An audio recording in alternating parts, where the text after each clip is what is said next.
Here we go, Real Sales Talk, back again for finishing up our 4-part series of pre-qualifying like a pro. This is listing mastery. Now, pre-qualifying is the most important conversation out there until I get to that listing presentation, because pre-qualifying helps me establish value as a professional, showing them my professional process, having a professional conversation. It establishes my leadership to be able to lead them through the process. It helps me find out objections. This is all stuff we talked about in the first three videos.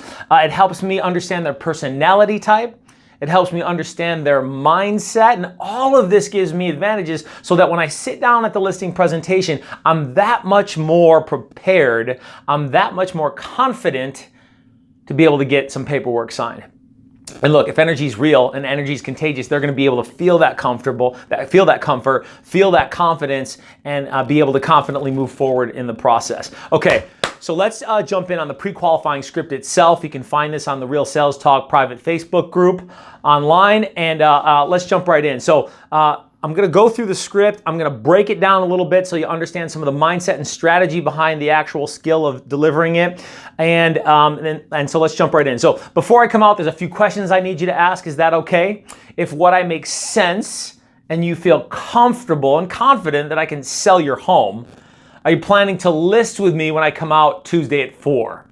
Look, let's set the parameters straight. Let's set the expectations clear so that they don't feel ambushed when I get out there, and know that, look, we're coming out for me to talk about listing your property. No surprises. Okay, that was question number 1. Question number 2, are you planning to interview more than one agent for the job of selling your property? Paul, I don't really want to give them any ideas. You really think you're giving them ideas? I mean, come on now. They know another realtor.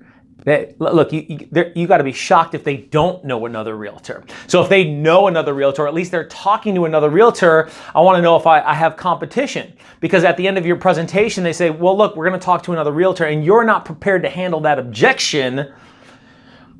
Look, this allows me to find out maybe who those other people are, so that in case, and look, I did this plenty of times, I'd find some research in regards to, are they a really big team? Let my presentation talk about how individual and customized service can be a benefit to them. Are they a smaller producer than me? Well, let me talk about how much success and how much more business that we've done to give myself some leverage. Look, either way, I want to know if they're talking to another agent. Okay, question number 3. Tell me again where you're moving to.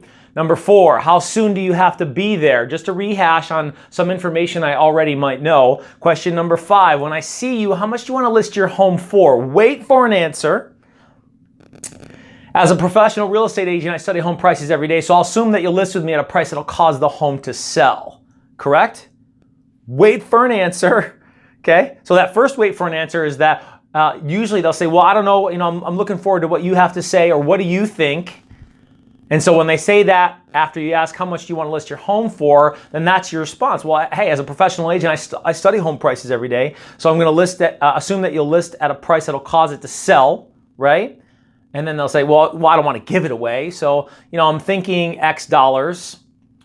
And then they may not even answer it then, because they're a little apprehensive. Some people who are more conservative minded or scarcity-based mindset may still be reluctant to give you that number.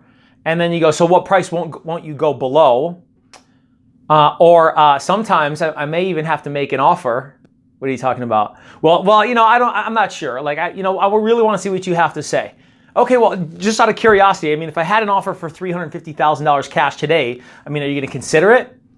Now, I propose an offer, this hypothetical offer, just to get an idea in regards to where they're at on mindset, because even if I haven't done a CMA to this point, which I really shouldn't have, in my opinion, I'm waiting to do the CMA until after the pre-qual, but I'm trying to get a roundabout idea on where their mindset is on price, because, look, I don't want to waste my time. And if they're in outer space, does that mean I cancel the appointment? Not necessarily. How high is their motivation?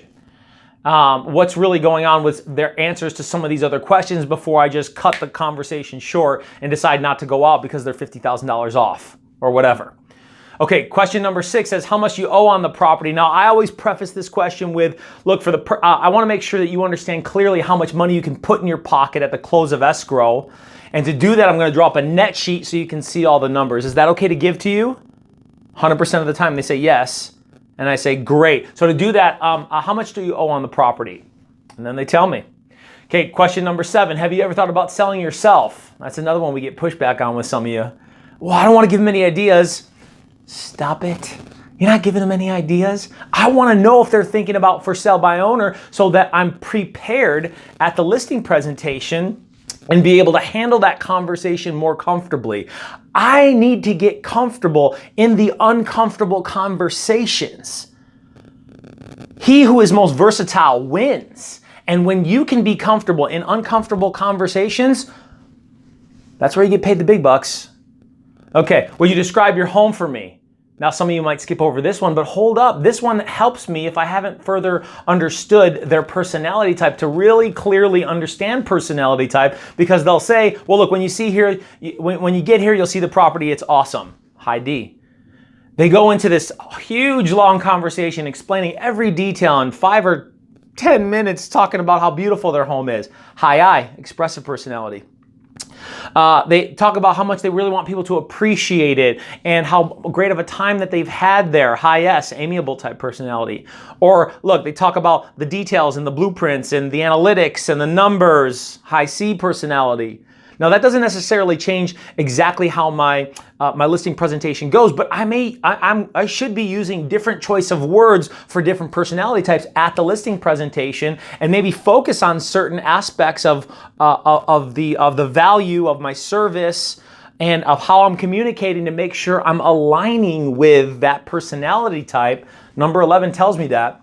Okay, number 12, I'll be sending over a package of information when you take a few moments to look at it. Look, in the pre-listing package, it's the CMA, it's the contract paperwork, it's my value proposition, what I do differently. I want them to see the CMA, and I send a high and a low, a range. I'm sorry, the CMA does not include the net sheet. The net sheet's for the actual presentation, and at the presentation, I'm gonna present a net sheet high and low. But I'm just sending the comps. Well, I don't want to scare them. Look, you think they haven't even already been looking at the comps already? I'd rather have them be upset and get a little frustrated or see the reality of the situation and give them some time to cool off and think about it. Because you know that's what they say when you're there. Well, I need some time to think about it. Okay, love this question, Rosie Hare. Thank you very much. Any questions I didn't ask that I should have? Sometimes like there's something else they want to talk about, or some other questions that they have, because the next question is, do you have any questions before I arrive? How much do you charge? Look, that's exactly why. That'll be one of the first things that we talk about. Hey, look, I understand commission's important to you in regards to making sure you keep the most amount of money in your pocket. So let's take a real good look at that when I get there. I don't want to handle objections over the phones, but I know that asking if they have any questions and them bringing something up allows me an opportunity to understand what's important to them and to prepare for that. So just question number 14, just so you know, our meeting should only take between 5 and 25 minutes. Is that okay? Some parameters on expectations, setting the table, and I look forward to seeing you Tuesday at 4. Pre-qualifying for the listing presentation. Money, get out there. See you guys soon. Real Sales Talk.